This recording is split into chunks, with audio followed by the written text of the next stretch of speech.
the organizations that would count in our enforcement of the laws to protect the people of the Republic of the Philippines. Pardon may broken Tagalog, pero sa mga kababayan ko, kayo, ako, do not panic. Huwag kayo masyadong may stress na parang hindi mo na magawa ang gusto mong gawin.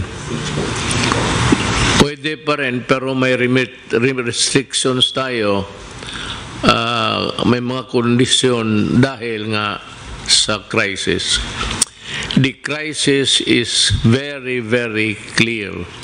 COVID-19 is spreading all throughout the country, including the Philippines. Ang ano natin dito is there is no cure. Wala naman tayong mabili sa mga butika, pharmacy to buy the medicines to cure COVID-19. It's a virus. Ang panglaban lang natin dyan yung katawan natin na medyo in good health, na walang sakit. Yung medyo may mahina, make yourself healthier by whatever means, maybe food, vitamins, but most of all, try to obey what government is suggesting or ordering you to do. Huwag kayong matakot, huwag kayong manervyos, pero wala pang sabi ko mga antidote nito. It would only come in a form of a vaccine. Kagaya ng kagating kayo ng aso, tapos there is the tawag nilang rabies or rabies, if you may, pang-away. Sarili rin niyang it's a form of their germs, mutate lang to fight, to warm our bodies, magbigay ng signal sa katawan natin na merong mga germs na pumapasok sa katawan mo, and the only way to fight it is to yung mga sundalo na tawag nila antibodies, yung pang-away mo sa mga madudumi, mga kagaw, germs, sila yung ma-alert at sila yung papatay ng virus. But until now, wala pa ho yan. So, nandyan na yan. It's a serious one. It is true. Huwag ninyong maliitin. Do not minimize it. I said, but do not kill yourself with worry, because government is doing everything possible to make it at least controllable. But kung kayo po ay mag-cooperate, pag hindi kayo na-cooperate, the problem would start, and it would start with you and end with you pagka ganon. So, yung mga sinasabi na social distancing, sundin lang po ninyo, at yung mga binibigay na well ahead ng Department of Health, sundin ho ninyo kung anong sinasabi ng mga doktor, kasi sila po ang marunong niyan. Ang military, ako, lahat na hindi doktor, walang alam, wala kaming maitulong sa inyo. It's only the medical people and medical experts who can help us. So listen to them. Dito sa atin, it's Secretary Duque, and Secretary Doki would articulate kung anong nalaman niya, anong bago na pumasok na impormasyon, and he would tell us what to do. So it's very important to give credence to what he says. Ang importante niyan, sumunod kayo. At meron ho kaming itong task force, interagency to, kasali na ang military pati police, kasi kailangan namin ang tulong nila kung sakali man lalala talaga to. Maybe this would create a public disturbance, disorder, but tingin ko hanggang dyan lang naman. Kasi, I know that you want to follow because you want to help everybody, including yourself and your family.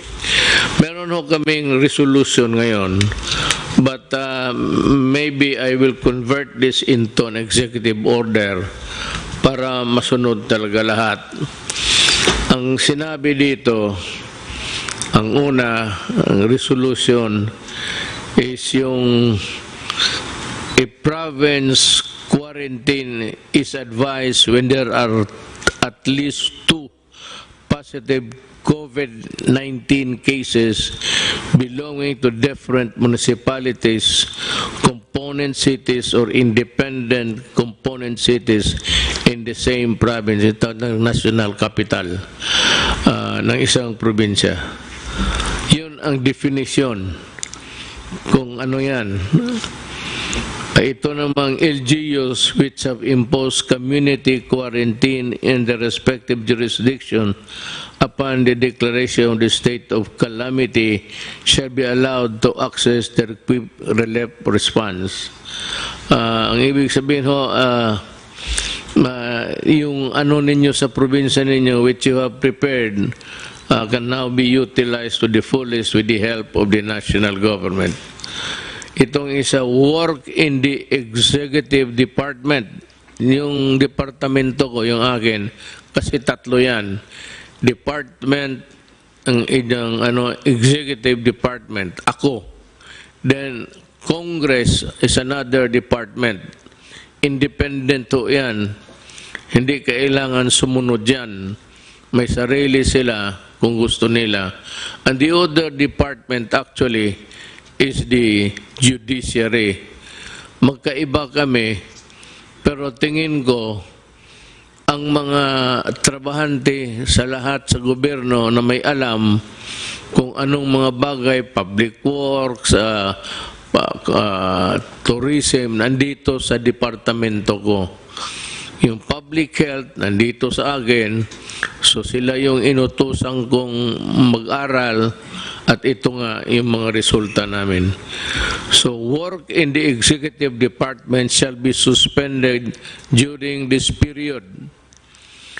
Walang trabaho, suspended sila, walang pumasok, without prejudice to the formation of skeletal workforces of government by government agencies in order to maintain the unimpeded delivery of services to the public. Ibig sabihin, sa mga opisina nasyonal, walang trabaho, pero may mga skeletal, yung mga few employees, volunteer or selected na sila ang muna tuman the fort, ika nga, sila yung papatakbo ng departamento, but with a reduced workforce. Ito namang flexible work arrangement shall likewise be encouraged in the private sector. The Department of Labor and Employment and the Department of Trade and Industry shall issue guidelines to safeguard the welfare of workers. All manufacturing, retail, and service establishments are advised to remain in operation during said period, provided that strict social distancing measures are required to be observed by the respective management. Ibig kong sabihin sa pribado, labas sa gobyerno, ang trabaho tuloy-tuloy, pero ganun rin, reduce, ang skeletal pa, medyo ano lang, yung pinili lang, at yung walang mga sakit, magtatrabaho sila. But ang may-ari ng factory o anong klaseng negosyo mo, warehouse, see to it that they are taken care of by their mga management. Huwag ninyong hayaan ang mga trabahante ninyo. Mass public transports, including the light rail transits, the metro rail transit, and the Philippine National Railways shall continue in operation. Tuloy-tuloy ho ang trabaho ninyo, provided the Department of Transportation shall issue guidelines to ensure social distancing in said public transport. Ibig sabihin, tuloy-tuloy ang trabaho ninyo, pero ang social distancing, yung distansya mo to the other fellow, medyo malayo. Kasi pag nag-ubo siya, o umatching, at least yung germs niya hanggang doon lang, hindi niya maipasa because there is the distance. Kaya it behooves upon the transportation department to come up with the guidelines based on what the health department orders.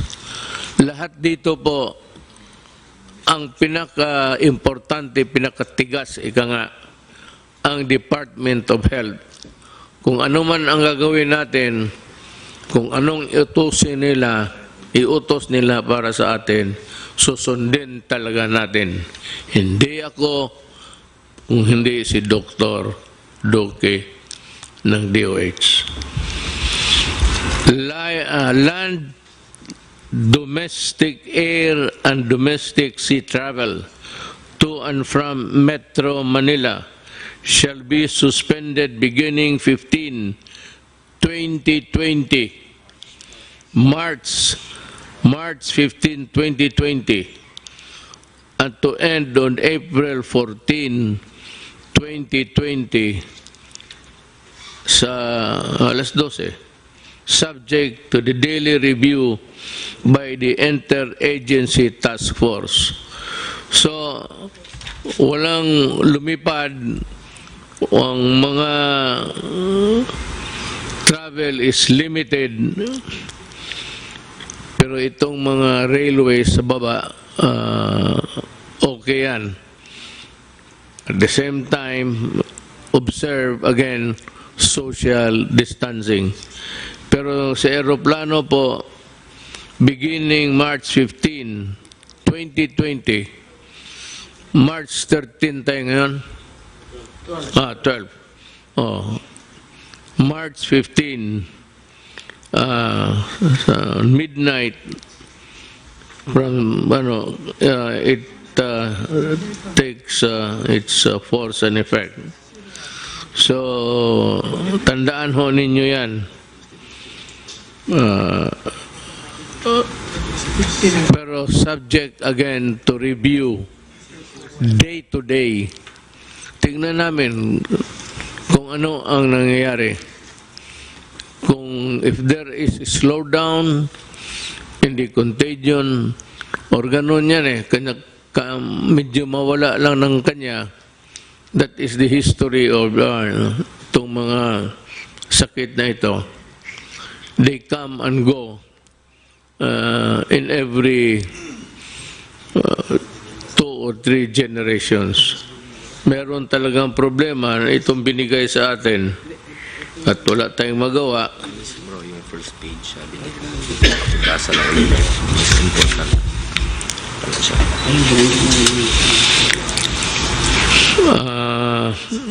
ito yung talagang trabaho nila. The code alert system of COVID-19 public health event is hereby raised to code red sub-level 2.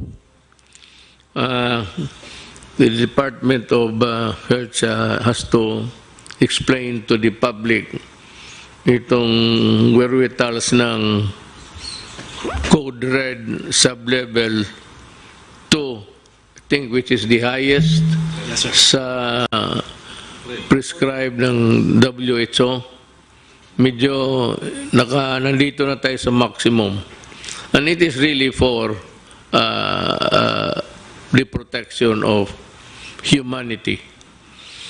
The recommendations of the Department of Health Technical Advisory Group in imposing stringent social distancing measure in the National Capital Region are adopted for a period of 30 days from the issuance of this resolution, with salient points, yung mga importante, of which are as follows.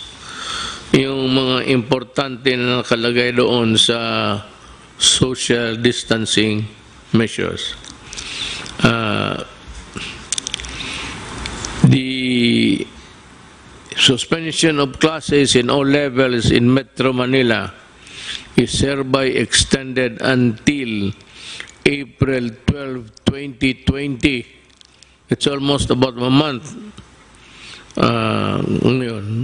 So walang klase, pwede kayong magbakasyon dyan lang sa bahay. Avoid, I'm sure may mga bagay-bagay dyan sa bahay na hindi pa ninyo nakita.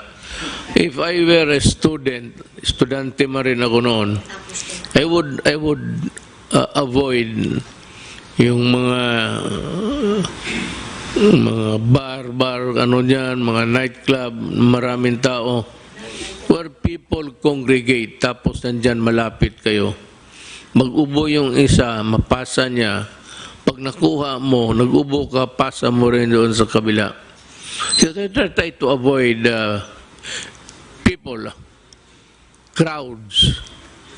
Yun, for your own protection. Huwag kang, may mga tao kasi na magsabi, wala yan. Kung patay ka, patay. Tama. Pero kung patay ka rin talaga. Wala rin tayong magawa. So, kaawa naman ang nanay pati tatay ninyo. So, better just stay within the premises of the house. If I were you, alam ko na kung anong gawin ninyo. Bili kayo ng cellphone na marami. Wala naman kayong ginawa kung hindi magtulbok-tulbok rin dyan. I mean, everywhere that I look. Dito sa walang pakialam ang tao. Sige, nandoon na sa cellphone. So, we are reduced to one village. Mas malapit. Instead of talking, you have your cellphone. And that is a benefit which was not given us during our time.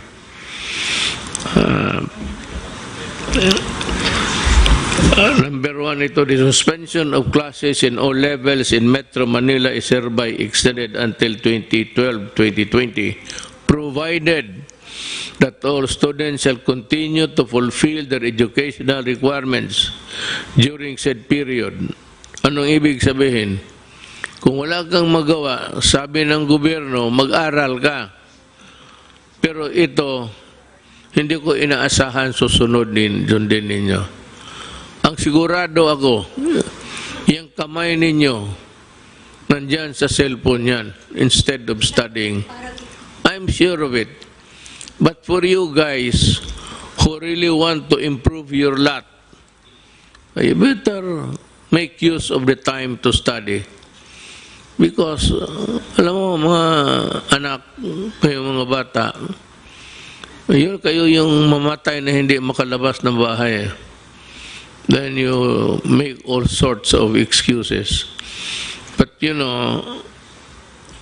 will be truant officers. Alam mo yung truant?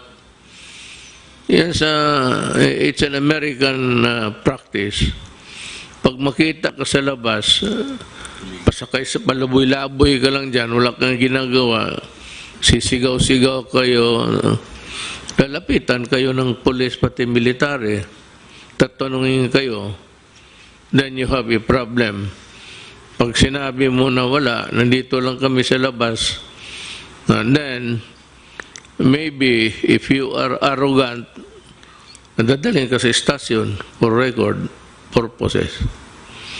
That you are disobeying, that you are intransigent, and that you are not fulfilling your duty. Alam mo, baski na walang, there are a set of rules governing the responsibilities of a Filipino citizen. Baka hindi nyo alam yan. Meron yan. So, you have duties to perform also. Avoid trouble with the law, avoid trouble with anybody, just in the meantime follow. Better just stay home and study. That is my advice. Pero kung ayaw ninyong sundin, you stick with your cellphone, ang gagraduate niyan, ang cellphone mo, hindi ikaw. Wala tayong magawa. Mass gatherings defined as a planned or spontaneous event where the number of people attending could strain the planning and response resources of the community hosting the event shall be prohibited during said period. Yung magplano, whether nakaplano kayo na mag-meeting o may rally, either naplano na ninyo, spontaneous na, sige, mag-ano tayo, gawin ito natin, total wala na rin tayong gawin, ganito na ang magsayawan na lang tayo. You know, I do not want anybody interfering in your enjoyment as a citizen of this republic. Ayaw ko na masita kayo ng pulis pati military. It could be messy. Kasi yung iba sa inyo suplado. And itong mga pulis pati military, they have their orders to enforce. So that if you are in this category of a grupo kayo tapos magmalapit, yung social distancing is no longer obeyed, and you are violating the rules, and if you insist, it is one of a just mere confrontation to something like disobedience, which is punishable under the revised penal code. Kung makipag-away ka, it becomes baka masuntok mo then it becomes an assault on an agent of a person in authority. In which case, from a simple violation of a rule, it will now ripen into a crime that is punishable by law. And you can go to prison. That's the problem. Ayaw ko. Ayaw ko na masita kayo ng military pati police. But ako sa inyo, if you are advised, just obey. Wala namang mawala sa inyo. Total, sa inyo yan eh. It's for your own good. Hindi naman ito para sa amin. Kung I hate it, but you have to do it because there is a crisis that is engulfing the country right now. Community quarantine is hereby imposed in the entire of Metro Manila. And in other areas, the LGUs are advised to abide by the following guidelines, imposing localized community quarantine in the respective jurisdiction. For Manila, may ayaw namin gamitin yan, pero kasi takot kayo sabihin lockdown. But it's a lockdown. There is no struggle of power here. Walang away dito, walang gera. It's just a matter of protecting and defending you from COVID-19. That's about it. It has nothing to do with the power of the military or the power of the police, nor or my power of this guys beside me. Hindi yan. It's not an issue of, it's just an issue of protecting public interest and public health. Yun lang. A barangay-wide quarantine is advised when at least 2 positive COVID-19 cases belonging to different households in the same barangay. Kung sa isang barangay may 2 na infected, medyo i-quarantine na ninyo yung barangay ninyo. Itong problema sa 2, sabihin na it behoves on the barangay captain actually. The barangay captain is under the administrative code is a person in authority. That's why kung makipagsuntukan ka ng barangay captain because he is enforcing the law o awayin mo, pareho ang kasalanan mo kung lumaban ka sa pulis or sa person in authority. Mabigat ang barangay captain and teachers also.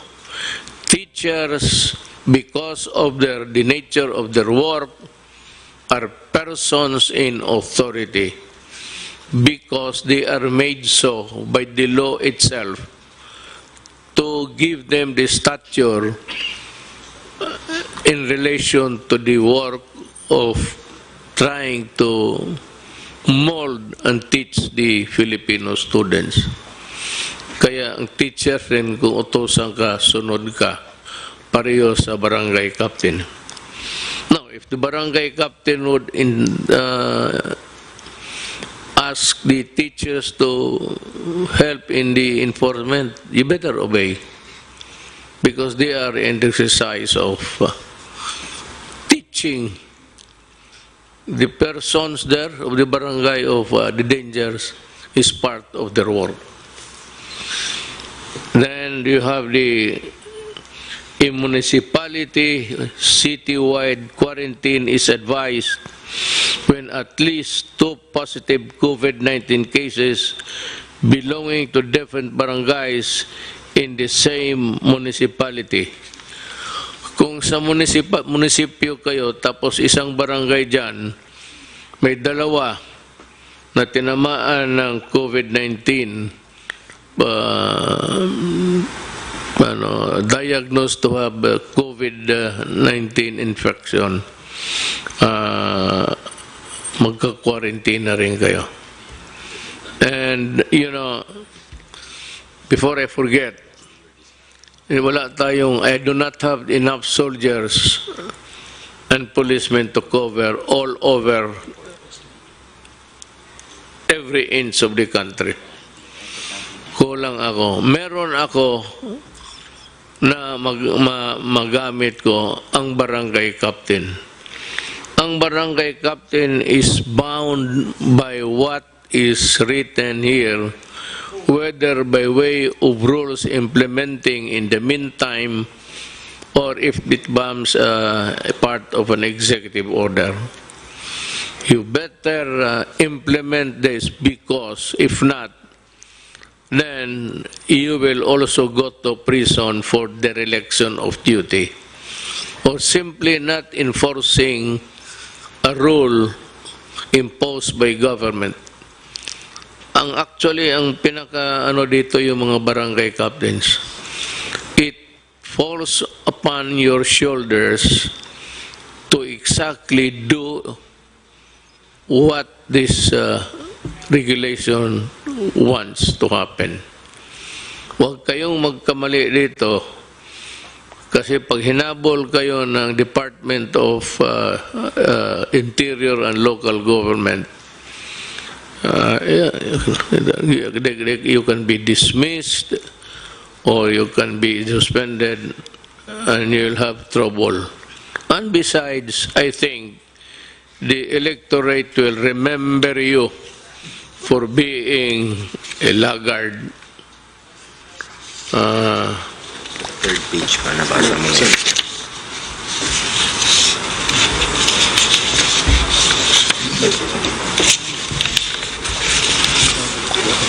Sir. Son.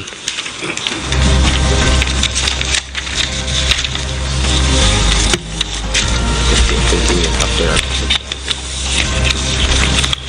Kita mo si Senator Go.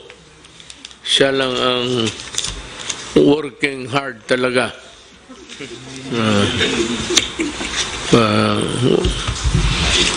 Yan ang public official. Really. Especially the barangay captains and the kagawads. No, you have been elected there. You sought the position. Hindi naman tayo. Pinili natin to eh. Nobody ordered us for us to be to where we find ourselves now. At tapos tatamad-tamaran ka. That's not the way how to do it. One is you go to, if there's a case, a good case against you, you lose the position and you are dismissed. And maybe in the worst case scenario, you'll go to jail. Better be always be reminded of that duty. Pinili mo yan, huwag kang magtamad-tamaran kasi matatamaan ka. Ginusto mo yung posisyon, magtrabaho ka. The aforesaid measures shall be subject to close monitor and reassessment after the expiration of 7 days from the issuance of this resolution. You know, we will review. I have imposed upon the cabinet members and the entire members of this task force to be present every day. I know that it is hard for them. It is really an imposition. It's quite maybe a burden. But ganon rin ang sinabi ko sa kanila. Nandito tayo sa gobyerno. You choose to be a part of government. And there is a crisis with no solution in sight. Walang solution. Unless there is a vaccine by the grace of God na may mamakita o maimbento ng ating mga scientists. It could be the Philippines for all you know. But I'm just telling you what you're supposed to do. Ang isa is the LGU outside of the National Capital Region, yung labas ng Metro Manila, are advised to exercise sound discretion in suspending classes in the respective localities without prejudice to a determination by the national government to suspend classes if the situation so warrants. So, ang LGUs, may kunting leeway, and just a little elbow room para makagalaw kayo to respond to the crisis in the community. But it does not allow you to suspend classes on trivial and for, stupid reasons. It is only done because you have to protect them from the COVID-19. Yan lang talaga.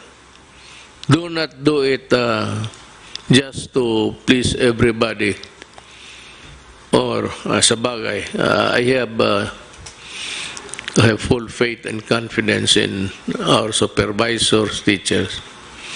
I'm just saying that please do not do it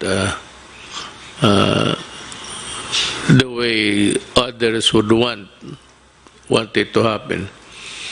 Mas maganda yung walang klase, walang ganon. Wag mong gawin yan because in the following statements, the Philippine National Police and the Armed Forces of the Philippines, in coordination of the Interagency Task Force, shall be called upon to ensure effective and orderly implementation of the above measures. Hindi ito martial law. It is not a martial law. It's not even something extraordinary. But what is sought to be solved here is again, walang iba except to fight the virus and to exact compliance. Mas mabuti talaga yung maniwala kayo. Now, sunod, a meeting shall be conducted daily by and between the secretaries of the number of agencies of the IATF, that is the Interagency Task Force, sa COVID, including the Cabinet Secretary, Secretaries of National Defense, Environment, and Natural Resources, Trade and Industry, Social Welfare and Development, Education, Agriculture, the Chiefs of Staff of the Armed Forces of the Philippine Navy, Philippine Air Force, and Coast Guard, because in a total breakdown, I would need their help to carry on with the governance. Kailangan ko sila. Not to fight with you guys. Huwag kayong matakot sa sundalo ninyo. Sundalo ninyo yan. Ang armed forces is there to serve you. Sila yung sundalo ninyo. So huwag kayong matakot kung nandyan sila sa utos ng mga civilian authorities. Yung mag-utos sa amin, Department of Health Secretary lang naman eh. So, but when he says to the military and the police, you have to implement this. Obey them because they have the imprimatur of the civilian authorities. Huwag kayong do not try to play with martial law, military, and then. Pero ang sa totoo, in a total breakdown, public disturbance, alang-alang kami ang iharap mo. Wala namang kaming, it's always the military who keep things in the country in order. Sila yan. Titignan nila na everything is in order every day of their working days. Tingnan nila na ang Pilipinas safe at gumagana ang lahat ng mga tao, pati mga opisina. The balik manggagawa overseas Filipino workers shall be allowed to travel to mainland China except to Hubei province upon execution of a declaration signifying their knowledge and understanding of the risk involved, provided that the health advisory pamphlet shall be handed out to the OFW upon departure. Hindi nga eh. Not only pamphlet, baka hindi mo basahin. You will be gathered in one corner or in one room, one corner, at sabihin sa inyo ang mga, I don't know if it's a Tagalog or Bisaya, mga risgo, the risks that you will be taking when you go back to China. But China, you know, President Xi Jinping, for all of his goodness to us, wrote me a letter and said that he is willing to help. All we have to do is to ask. Ako, ang tingin ko, maybe there will be a time if things deteriorate that I have to call on China to help. He has said that they have managed the crisis very well in this country, and he is very much willing to help kung kailangan. So, to the Chinese government, to the people, especially to President Xi Jinping, thank you for the consoling words, and maybe, I hope it would not reach to that point, but maybe we will need your help. Salamat po.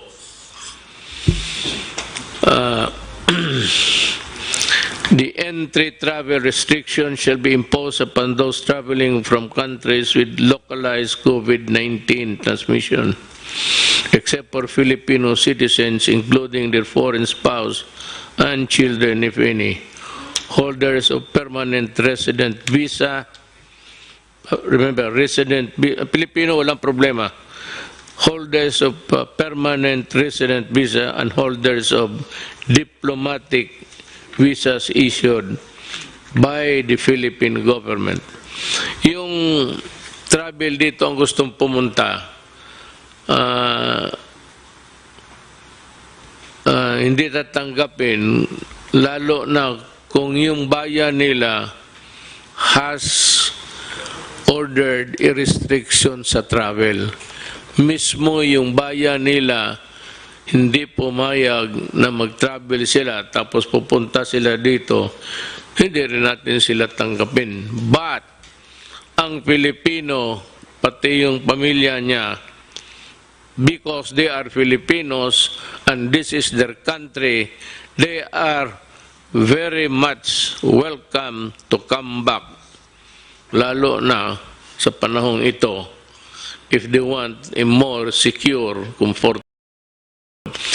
Now, with regards to itong mga diplomat, hindi naman kailangan papasukin yan sila. Total, kung sabihin lang rin sa kanila, huwag kayong lumabas dyan sa embassy ninyo. Huwag kayong magpasyal-pasyal, dyan lang kayo. Kasi baka kayo pa magdala ng sakit ng ulo sa aking bayan. I don't mind Filipinos giving me a headache, but I certainly do not want anybody other than Filipinos to be giving me headaches. So yan ang yun ho ang maibigay ko sa inyo na payo. You might sometimes it's a convoluted thing to listen, pabalik-balik. Ang simple lang yan. The purpose to protect and defend you from what? From COVID-19. Then what is the purpose of government? The purpose of government is to listen. The things are in order. Ang simple lang yan. If things deteriorate, I said, the military and the police will maintain order. From kaya nga tawag niyan, peace and what is the purpose of government? There has to be a peace. And that peace, nakalagay na orderly. There must be order in the country. And that is all. The purpose is to, I said, guard your well, sumunod lang tayo, lahat ng bayan ng buong mundo na una pa sa atin.